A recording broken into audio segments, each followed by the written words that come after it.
ប៉ូលីសថៃបានចាប់ខ្លួនជនជាតិចិនម្នាក់នៅខេត្តឈុនបុរីក្បែរប៉ាតយាក្រោយរកឃើញកំភ្លើងគ្រាប់បែកដៃនិងគ្រឿងផ្ទុះ75គីឡូក្រាមនៅក្នុងផ្ទះជួលសារព័ត៌មានថៃរាយការណ៍ថាសមត្ថកិច្ចថៃកំពុងស៊ើបអង្កេតដោយសង្ស័យថាបុរសម្នាក់នេះមានពាក់ព័ន្ធនឹងទីបញ្ជាការដ្ឋានអង្គការនាយករដ្ឋមន្ត្រីកម្ពុជាប៉ុន្តែនគរបាលជាតិកម្ពុជាបានចេញមុខច្រានចោទថានេះគឺជាព័ត៌មានមិនពិតនិងគ្មានមូលដ្ឋានយោងតាមថៃ PBS និង The Nation ជនសង្ស័យមានឈ្មោះស៊ុនមេងចិនជាជនជាតិចិនអាយុ31ឆ្នាំនិងត្រូវបានរាយការណ៍ថាកាន់លិខិតឆ្លងដែនចិននិងកម្ពុជាព្រមទាំងបានសម្គាល់ខ្លួនរបស់ថៃផងដែរបេសកកម្មឆៃឆេររបស់ប៉ូលីសថៃធ្វើឡើងនៅថ្ងៃទី8ខែឧសភាឆ្នាំ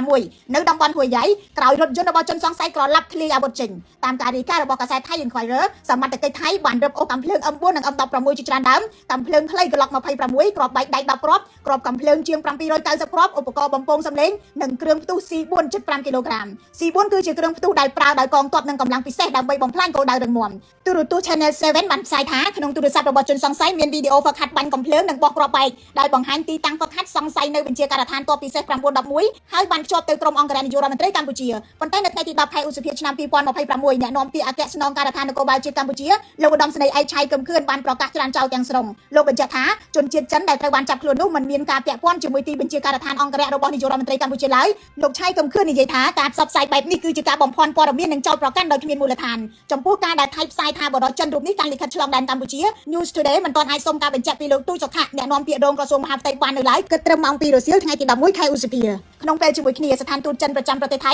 ក៏បានចេញសេចក្តីថ្លែងការណ៍ថាទីក្រុងប៉េកាំងកំពុងពិនិត្យលើករណីនេះនិងមិនការពារពលរដ្ឋចិនរូបណាដែលប្រព្រឹត្តបទល្មើសនៅបរទេសឡើយខ្ញុំរស់សុធាពី News Today NTTV